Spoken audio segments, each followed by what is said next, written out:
You know how life just keeps moving? Even like when the big things feel settled, it's often those everyday shifts you really notice, right? Absolutely. Like right now, maybe you can feel the air changing a bit or see the evenings getting longer. For some, that might even mean, the countdown to summer break is on. Yeah, that constant sense of movement, that rhythm of change. Mhm. It's just, well, it's part of being alive. And speaking of navigating all these shifts, we took a look at a recent message from Living Water Community Church. People often call it LWCC. Mm-hmm. This specific message was from their lead pastor, Matt, just this past Sunday, May 4th, 2025. Right. And what really stood out, what was sort of at the heart of his talk, was this idea of not just letting the current season happen to you, but actively choosing transformation within it. Exactly. He really hammered home that point that change itself is pretty much guaranteed, Mm. but how we deal with it, whether we just kind of adapt or actually transform, that's where our intention matters. I actually kicked off his message with a really direct thought on this. He said, in all my 39 years, besides God, change is the only constant thing in my life. Wow, that's quite a statement, isn't it? It hits home because everyone experiences that things just don't stay the same. Hmm. He's saying it touches everything, personal growth, relationships, all of it. For sure. And so what we want to do in this deep dive is really get into some of the key ideas Pastor Matt shared. We'll look at the Bible verses he used and try to unpack some useful takeaways for you, the listener. Yeah, the goal is to make it thought-provoking, but also, encouraging. Maybe give you a little inspiration for embracing transformation in your own life right now. Okay, so let's jump right into that main distinction he made early on. Change happening to us versus us choosing to transform. Right. So he was very clear, wasn't he? Change has to happen. It's inevitable. Yep, gonna happen, ready or not. But then he brings in that verse, Romans 12:2. Do not be conformed to this world, but be transformed by the renewal of your mind. Conformed versus transformed. Yeah. What's the key difference there? Well, conformed, it sounds passive, doesn't it? Like being shaped from the outside. But transformed, that suggests something happening inside, an active thing, renewing your mind. Okay. And he used an analogy, something about a tree. Yeah, cutting down a tree. He said, you can't just swing the axe wildly. You have to notch it out, make careful cuts to guide where it falls. Otherwise, well, disaster. Oh, right. Makes sense. And he connects that to life. Change is like the tree falling, but transformation is us making those intentional notches, guiding the change safely, purposefully. I like that image, intentionality. It really emphasizes that we're not just driftwood floating along, we have a role to play. We do. And then there was that quick story he told about Ronald Reagan. Something about boots. Oh, yeah. He didn't specify what kind, so we got a mismatched pair. The takeaway was, if you don't decide, then someone else will. Exactly. And Pastor Matt built on that, saying that even doing nothing, making no choice, is still a kind of choice with consequences. He called it default seating. Default seating, I like that. So by not choosing to change or direct the change, you're basically choosing to just go wherever the current takes you. Precisely. It feels like standing still, but the world keeps moving, so your lack of decision is a decision. Okay, so change is inevitable, transformation needs intention. Where did he go from there? He shifted to a biblical perspective, specifically looking at 1 Samuel chapter 16. This is the story about the shift from King Saul to, well, the introduction of David. Right, and he pointed out that Saul initially was actually meant to be a good change for Israel. Yeah, he mentioned 1 Samuel 8:7, where the people were asking for a king, like the other nations. And Saul looked the part, tall, impressive. But it didn't quite work out that way. No.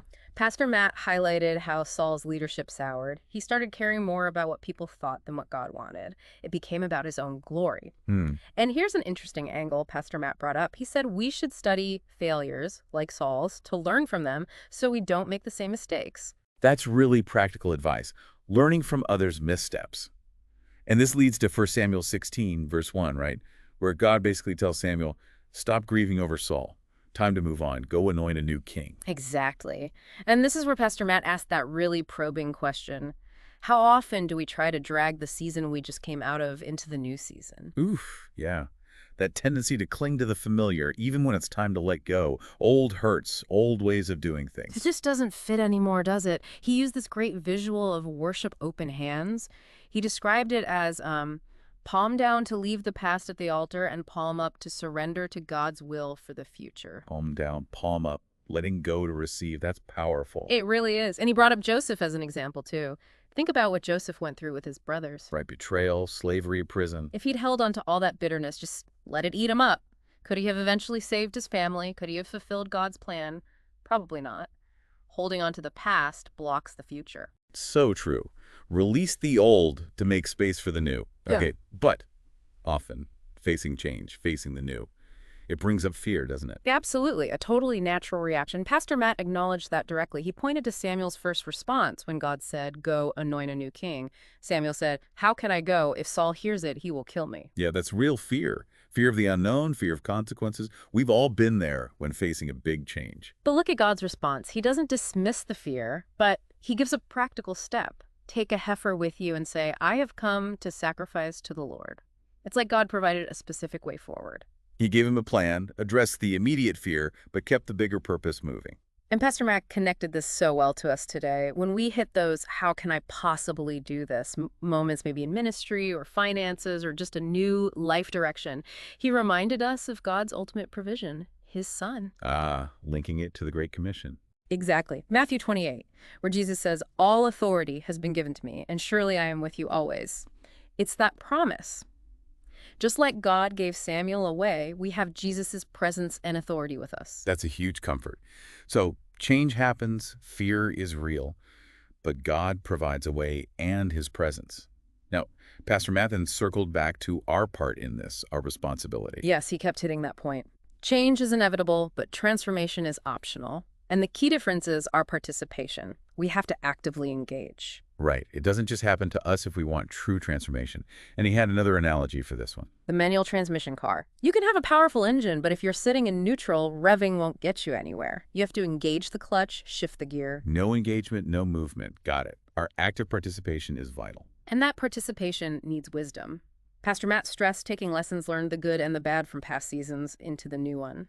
He mentioned Ecclesiastes 3.1, "For everything there is a season." So it's not starting from scratch every time, but building on what you've learned. He also talked about community, didn't he? Not trying to do it all alone. Yes, moving from a solo project mindset to a we mindset. Walking with Jesus, yes, but also with the church community. There's accountability and support there. That makes sense. And underlying all this is God's sovereignty. Right. Pastor Matt reminded us, he's the author and creator of everything. Nothing surprises God. And then he introduced the 5 T's, being good stewards of our time, testimony, talent, temple, our bodies, and treasure. Transformation touches all these areas. Okay, so it's holistic. Not just external changes, but internal too. Which brings us back to Samuel. Yes, when Samuel arrives in Bethlehem, the elders are afraid. But God directs Samuel past the impressive older sons. He gets to 1 Samuel 16, verses 6 and 7. Where God says, don't look at the outside. Man looks on the outward appearance, but the Lord looks on the heart. That's the core of it. Real transformation goes deep, to the heart and mind. And Pastor Matt was clear, this deep change can only truly happen with God's help. We need to acknowledge his authority. And our mindset matters too. He shared that quote, whether you think you can or you think you can't, you're right. Yeah, connecting it to the power of our words, like Proverbs talks about. What we believe and speak influences our reality. And this led into that powerful story from the bike night. Oh, right. The encounter with the couple. Yes, he felt drawn to them, sensed a heaviness, a struggle. He offered to pray, even though they seemed hesitant. And he described the woman holding a paint can while he prayed against addiction, and then seeing them walk away, feeling like they were still dragging chains. Such a vivid picture. It really drove home his point. Change has to be a choice. God offers freedom. Help can be right there, but the person has to choose to receive it, to let go of the chains. Wow. That's sobering. God can open the door, but we have to walk through it. And this brought him back to David, God's choice. Exactly. God rejected all the sons Jesse presented, the ones who looked the part. Then he asks, "Are these all?" And Jesse says, "Well, there's the youngest, David, out with the sheep." Overlooked by his family, but chosen by God. And Samuel insists, "We will not sit down till he comes here." Pastor Matt drew a parallel to Jesus, his persistent desire for a relationship with us. He's waiting, pursuing. That's beautiful. And he tied this to Matthew 24.14, the gospel going out. Yes, suggesting a sense of urgency. The time is now. This season is the time to choose transformation, not put it off. And he finished with real encouragement, didn't he? He did. For anyone feeling stuck or hurt or unsure about the next step, he said so simply, if you have a pulse, you have a purpose for the next season. Love that. A pulse equals purpose. And he offered that invitation to be anointed metaphorically by accepting Jesus, starting with simple prayers, repentance, asking for a relationship. So wrapping it all up, what are the absolute key takeaways from Pastor Matt's message? Well, I think it boils down to this. Change is constant, unavoidable. But transformation, that deep, lasting change, requires us to actively participate. And it's not just about self-help or motivation. No, not at all. It's rooted in Jesus. Yeah. Real transformation comes from him. And crucially, we have to deal with the past, the hurts, the things holding us back, to fully step into the new season God has for us. Which leads perfectly into those questions he left us with. First, where have you been on autopilot with God? Ooh, that's a challenging one. And second, what can you focus on in your life to start participating with God in this season of change? Identifying a specific area. Right. And maybe that's the final thought to really chew on. What is that one specific area for you right now that needs intentional transformation? And what does it actually look like to partner with God in that, to move beyond just reacting and start actively choosing your path forward with him?